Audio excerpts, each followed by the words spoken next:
Welcome guys to another episode on the Extra Mile. Today we're going to be doing something a little bit different. I thought I would show you my little Simrig here in detail and go through all the components or over all the components and tell you what they are, why I have them, and what I think of them. So yeah, let's start.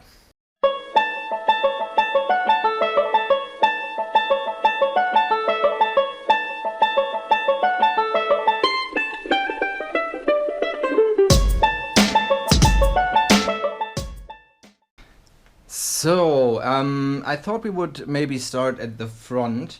Here we have the pedals. Those are Fanatec Clubsport version 1 pedals. And they are about, let me think, 6 or 7 years old, I would say. And they are holding up brilliantly. As you can see, there's absolutely no play whatsoever here. Well, a tiny little bit, but for the most part they are rock solid, and they work. Well, they work beautifully. The brake is a pressure sensitive pedal, so it has a pressure load cell in it, and that is the most important thing for me in the pedal set. Apart from it being sturdy, you know, and not plasticky, because the earlier ones I had a Frex pedal set for a while before that, and that responded to travel instead of pressure, and that was a pain in the ass. You always had to reconfigure it, and yeah, that was not very good. So, but those are really awesome. I personally don't see any reason to switch to the later versions. I think we are up to pedal version 3 almost. Certain that we are. Definitely version 2 is out, and apparently that has a different clutch that feels like a clutch, has a pressure point, and I had that before in the Frex pedals, but the problem with that is that every car in every game has a different point where the clutch grips, so you end up readjusting the clutch every single time you drive, and you do that for about 2 days, and then you just leave it as it is, and then you deal with a clutch that always feels wrong, probably, and in some lucky instances you get one that feels correct. So I don't really like that. I don't really see a solution for this instead of reconfiguring it every time. Plus, I do plan to use this pedal set for space sims as well, as I plan to get into Star Citizen when it is released, and even during the alpha, and then I can use both of these as, you know, controls for flight sims or space sims or stuff, which would be a little bit weird if this would be a clutch pedal with a clutch point, grip point. So anyway, those are the pedals. I really like them. While we're here in front, those are 2 of the Buttkickers. I custom made these little stands here and just drilled them into the base. I got these trolleys in a Home Depot kind of style market, and I have this configuration for about, let's zoom out here for a second so you can see it. I have it like this for about 5 or 6 years now, maybe a little bit longer. Before that it was a Frex 2 degree of freedom motion sim. Yeah, it was, I wanted to try it back in the day. I got that 12 years ago, I think. I got the seat 12 years ago as well. It looks pretty good still, I think, but yeah, it's kind of old. All these aluminium profiles are 12 years old as well. I used those to build this current configuration. Yeah, so the Buttkickers are really awesome because they give you a couple of things. For instance, engine vibrations. You get gear shift bumps when you engage the gears. You get all kinds of feedback from the road, large bumps, small bumps. It's hard to explain. When I first heard of them, I thought I will probably never install something called Buttkicker in my Simrig, but they won me over. They totally won me over. I can highly recommend those. I have 4 in each corner. They all can be controlled independently, so when I hit a bump on my front left tire only this one will start to vibrate and give you a nice thud. So yeah, that's pretty cool. While we're here, this is my cable configuration for the Oculus Rift, which we have here. Still looks pretty good. Used it for a while, haven't cleaned it up. So I have a cable extension here, as you can see, which was quite a hassle to get working. I used, I think, about 3 or 4 different cable configurations until I found one that actually worked. So I kind of wedged the adapters or the extenders in here, so if I ever should trip with a cable or exceed the cable lengths, then I would just pull out the connectors instead of, you know, ripping something out of the Rift or something. So yeah, that's pretty cool. I have plenty of cable left, so I can move around. I can leave the car I'm sitting in and yeah, just look at it from the outside, which in itself is pretty cool. Yeah, so let's move on to the most important part, arguably, which is the wheel. For a long time I have used a Fanatec wheel before this, for about 6 or 7 years. Before that, I think it was a Logitech DFP, if I remember correctly. And this is probably about my 10th or 11th or 12th wheel, I don't know, overall. And I've decided to go for this one because I really love sim racing. I think those of you who've seen some videos do know that. And I could justify spending the money for this because I really use it on a regular basis. I think I will get more than enough hours of enjoyment out of this thing to justify that. This is the first direct drive wheel that came down in this somewhat affordable range, in quotes, of course, and I just love it. This was the first wheel that came with it. And as you can see, maybe here it has a slightly rubbery finish, which I didn't really like. There were small bits of rubber peeling off of it, and you always had these black spots on your seat and on the carpet. And it just wasn't that nice to touch. So what I did, I got a nice sparkle wheel instead, which fits perfectly with the button box and the shifter and everything. So, oh shit, I'm such a retard. I still have the, oh no, I can do this live on the video now. Look at that. Woo-hoo-hoo-hoo-hoo. I love doing that. That wasn't planned, seriously. Holy shit, I really hate people who leave that stuff on.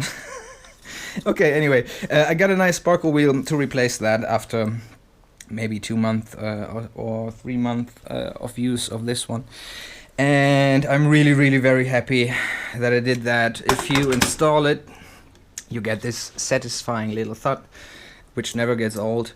It feels rock solid. Yeah, it's just awesome. I really like it, and it just works. I never had a failure or anything. The only thing, if you have one or if you're thinking of getting one, I will show you this little cable back here that likes to vibrate itself loose. This is the USB connector, so I just put a power strip there because I didn't have any duct tape at the time to keep it from doing that, because this is a weird bug, because the wheel does get recognized at some point as a USB device, but not fully.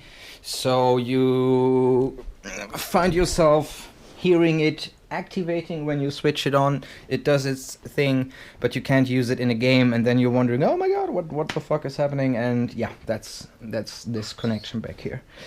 Yeah, so I absolutely love the wheel.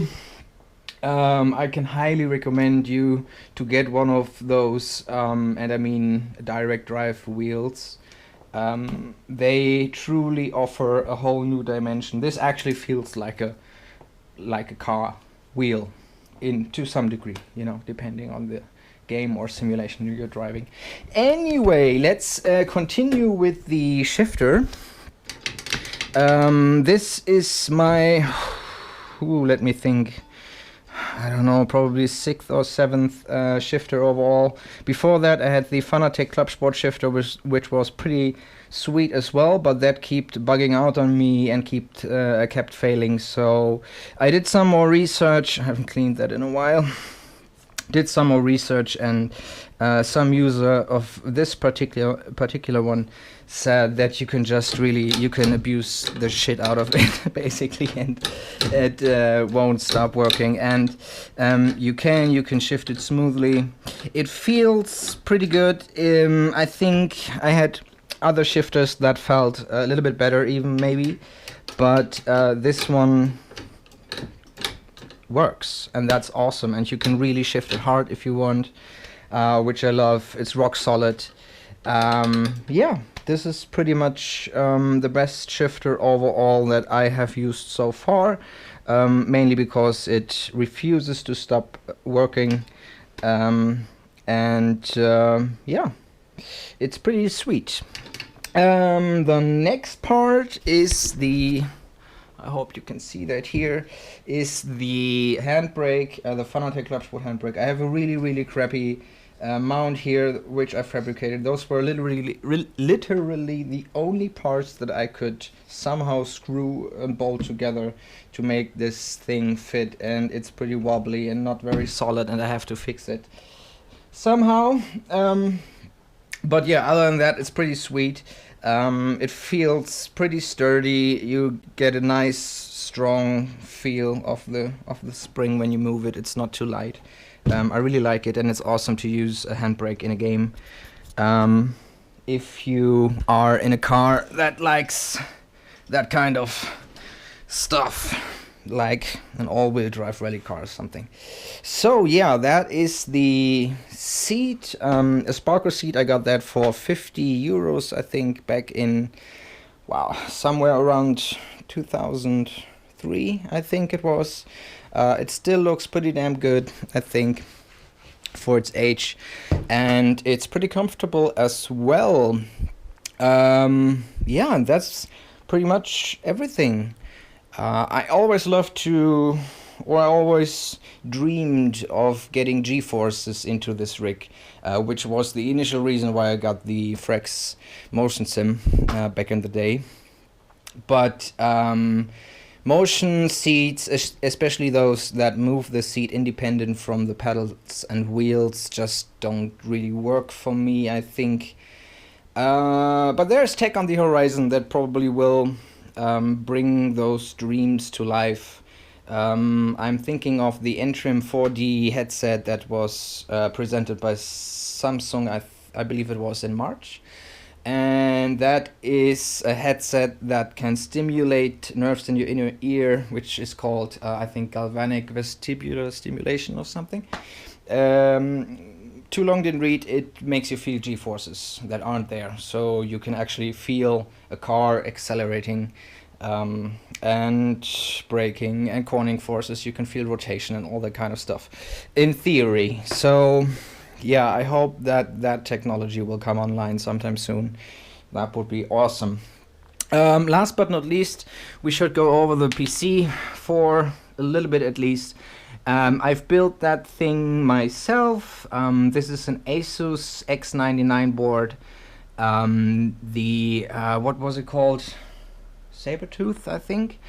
Supposedly a very, very tough board. They market it with military grade components.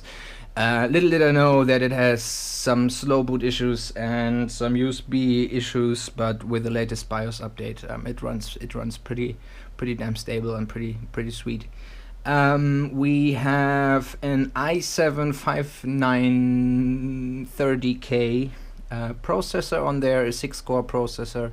We have 16 gigabytes of G.Skill RAM.